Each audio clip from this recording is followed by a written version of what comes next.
السلام علیکم۔ شفق YouTube channel کے ساتھ میں ہوں آپ کی ہوسٹ مہرما۔ جاسوس اور ایجنٹ۔ جاسوسی کا لفظ سنتے ہی نہ جانے کہ جسم میں ایک سنسنی سی دوڑ جاتی ہے۔ جاسوسی سے مراد یوں تو کسی بھی شخص یا ادارے کے خفیہ راز معلوم کرنا اور ان معلومات کو آگے پہنچانا کہلاتا ہے، جسے عام زبان میں ہم کھوج لگانا بھی کہہ سکتے ہیں۔ آج کے ڈیجیٹل دور میں کب، کہاں اور کیسے کوئی ہماری جاسوسی کر رہا ہے، ہم اس سے بالکل بے خبر ہوتے ہیں۔ جاسوسی کا رجحان جنگوں کے دور میں عمل میں آیا۔ جن لوگوں کو جنگوں کی تاریخ سے متعلق معلومات ہوں گی وہ اس حقیقت سے پوری طرح باخبر ہوں گے کہ جنگ لڑنے کے لیے جاسوس نہایت اہم کردار ادا کرتے ہیں۔ قدیم دور میں جاسوسی کے طریقے بھی پرانے تھے، جو اب نہایت پیچیدہ صورت اختیار کر گئے ہیں۔ موجودہ دور ٹیکنالوجی کا حامل ایک سلجھا ہوا ترقی یافتہ دور ہے، اس لیے ہم جاسوسی کے لیے بھی جدید طریقے استعمال کرتے ہیں۔ تاہم تمام تر ترقی کے باوجود آج بھی جاسوسی کی بنیادی شکل سنذوق قدیم دور سے مختلف نہیں۔ جاسوسی کرنے والوں کو ہم کھوجی، سراغ رساں یا ایجنٹ بھی کہہ سکتے ہیں۔ یہ ایجنٹ کسی شخص، تنظیم یا ملک کی حساس معلومات کسی دوسرے ملک یا تنظیم کو فراہم کرتے ہیں۔ اس طرح وہ دشمن ملک یا گروپ کو معلومات فراہم کر کے اپنے ملک یا قومی تنظیم کو نقصان پہنچاتا ہے۔ کسی بھی شخص کو ایجنٹ یا جاسوس بنانے کے لیے اندھا دھند کارروائی نہیں کی جاتی، بلکہ جس شخص کو جاسوس بنانا مطلوب ہوتا ہے، خفیہ ادارے پہلے اس کے بارے میں تمام ضروری کوائف جمع کرتے ہیں۔ اگر وہ سرکاری ملازم ہے تو اس کے حکومتی عہدے، سرکاری افسران کے ساتھ تعلقات، اسکول اور یونیورسٹی کی تعلیم، پاسپورٹ، شخصی معلومات حاصل کرنے کے بعد اس کی مانیٹرنگ کی جاتی ہے۔ پھر اس کے ساتھ باقاعدہ انٹیلیجنسی حکام کی ملاقات کا اہتمام کرایا جاتا ہے۔ ملاقات سے پہلے اس سے معلوم نہیں ہوتا کہ اس کی مانیٹرنگ کی جا رہی ہے۔ جب اسے کسی انٹیلیجنس ادارے کے دفتر میں طلب کیا جاتا ہے، اس وقت تک وہ یہ گمان کرتا ہے کہ اسے طلب کیا گیا ہے۔ انٹیلیجنس مرکز میں طلب کر کے اس کی آراء، خصوصیات، رد عمل، اس کی خواہشات، مسائل اور دیگر معلومات لی جاتی ہیں۔ اس کے بعد اسے اپنی رضا اور رغبت کے تحت جاسوس بنانے کو کہا جاتا ہے۔ اگر وہ نہ مانے تو اس کی مجبوری سے فائدہ اٹھاتے ہوئے دبانے کی کوشش کی جاتی ہے۔ سماجی رابطوں کی ویب سائٹ اور انٹرنیٹ جاسوس بھرتی کرنے میں معاون ہے۔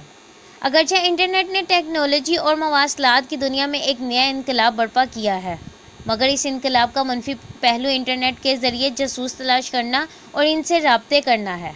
فیس بک اور ٹویٹر جاسوس بھرتی کرنے کے قابل اعتبار ذرائع سمجھے جاتے ہیں۔ جاسوسی کے استعمال کو نہایت خفیہ رکھا جائے۔ جاسوسوں کو ہمیشہ ہوشیار اور ہر کٹھن مسئلے کا مردانہ وار سامنا کرنا چاہیے۔ اگر وہ ایسا نہیں کریں گے تو دشمن فریق انہیں دوہرے کردار کے حامل جاسوسوں کے ذریعے ٹھگ لے گا۔ جاسوسوں کو کھلے دل سے انعام و اکرام سے نوازا جاتا ہے اور ان کے کام پر داد دینے میں کنجوسی سے کام نہیں لینا چاہیے۔ جاسوسوں کو استعمال کرتے ہوئے بہادری سے کام لیا جائے، ان کے کام کے دائرے اور کارکردگی کو محدود نہ رکھا جائے۔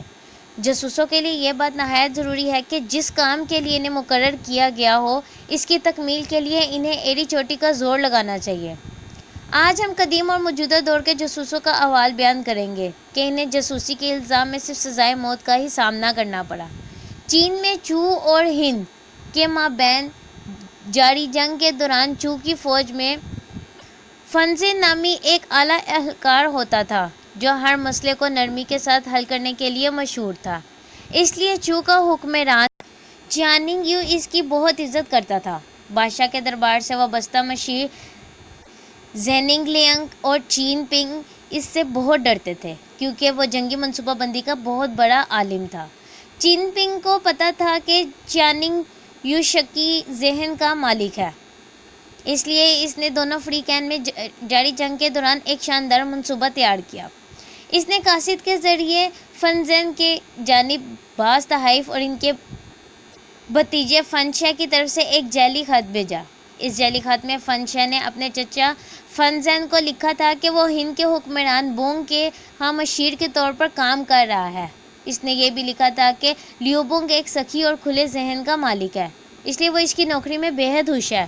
قاصد جان بوجھ کر اس وقت چو کے فوجی کیمپ میں گیا جب فنزین موجود نہ تھا، اس لیے اس نے جعلی خط اور تحائف جا کر فوجی کیمپ کی سنتری کو دے دیے، جس کی یہ ذمہ داری لگائی کہ وہ یہ چیزیں ضروری سمجھ کر سیدھا جا کر بادشاہ چاننگ یو کو دے دے۔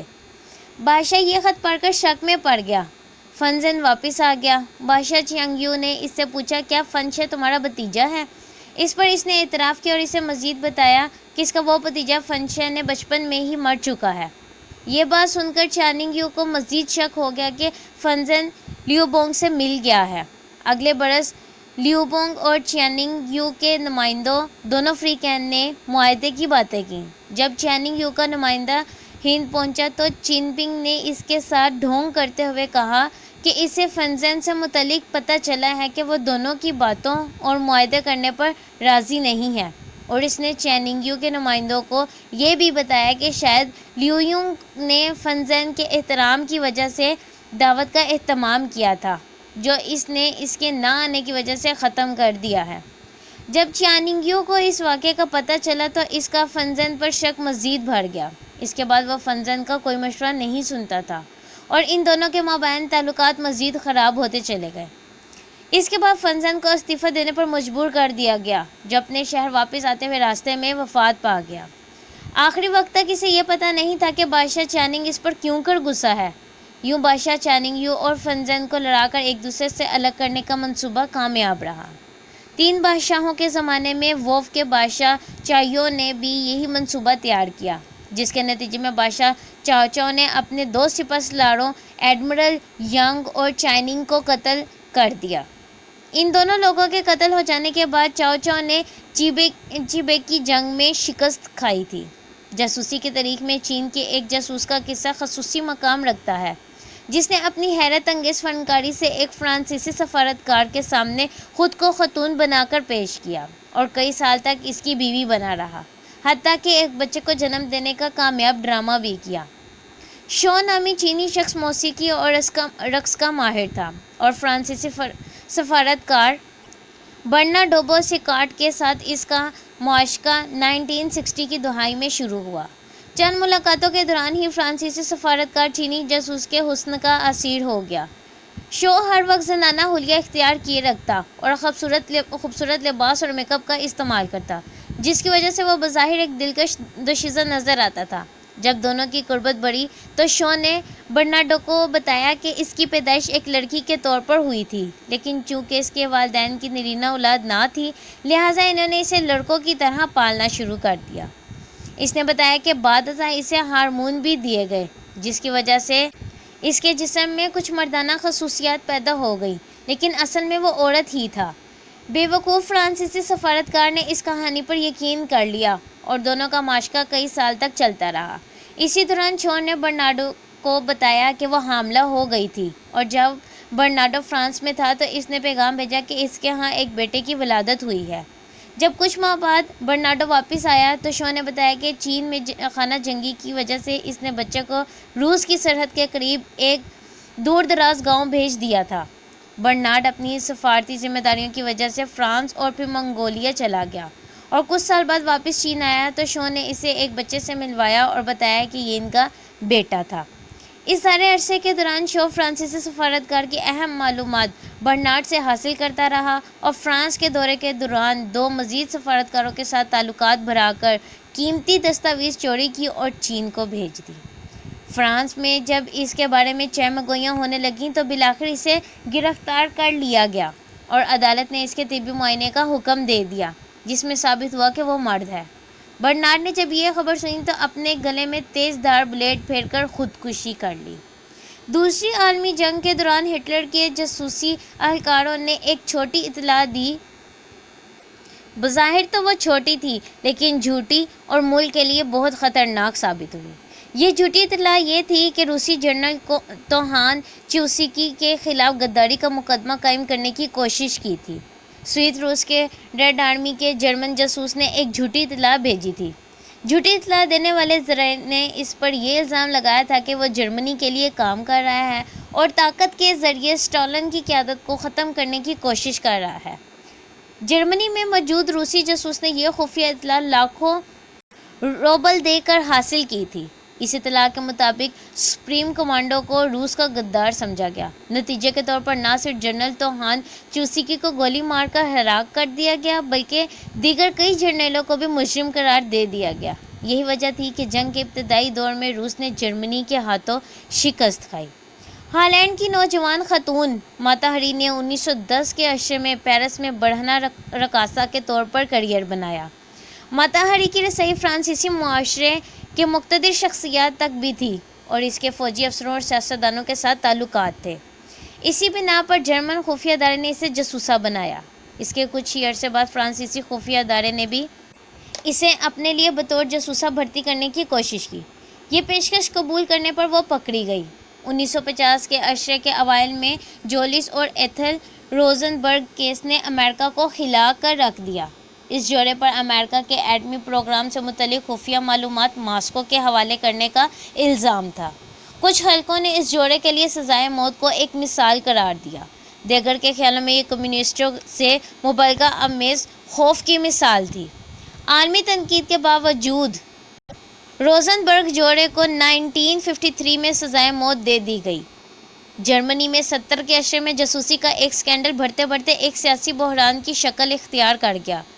تب وفاقی جرمن چانسلر ولی برانڈ کے مشیر گنٹر گیوم نے بطور ایک جاسوس چانسلر آفس سے خفیہ دستاویز کمیونسٹ مشرقی جرمنی کی خفیہ سروس شٹازی کے حوالے کی۔ اس بات نے رہنما کو ہلا کر رکھ دیا کہ کوئی مشرقی جرمن جاسوس سیاسی طاقت کے مرکز تک بھی پہنچ سکتا ہے۔ برانڈ کو مستعفی ہونا پڑا تھا۔ سابقہ طالب علم اینتھنی بلنٹ 1979 میں برطانیہ کی تاریخ میں جاسوسی کے بڑے اسکینڈلز میں سے ایک کا باعث بنا۔ اس کے اعتراف جرم سے پتہ چلا کہ 5 جاسوسوں کا ایک گروپ جس کی رسائی اعلیٰ حکومتی حلقوں تک تھی، دوسری عالمی جنگ کے زمانے سے خفیہ اداروں کے جے پی کے لیے سرگرم تھا۔ تب 4 ارکان کا تو پتہ چل گیا تھا لیکن 5واں آدمی آج تک سیگا راز میں ہے۔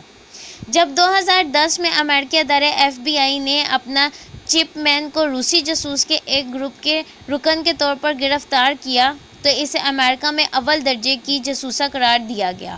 قیدیوں کے ایک تبادلے کے بعد اینا نے روس میں فیشن ماڈل اور ٹی وی اینکر کی حیثیت سے ایک نئے کیریئر کا آغاز کیا۔ ایک محب وطن شہری کے طور پر اس کی تصویر مردوں کے جریدے میکسم کی روسی ایڈیشن کے سروق پر شائع کی گئی۔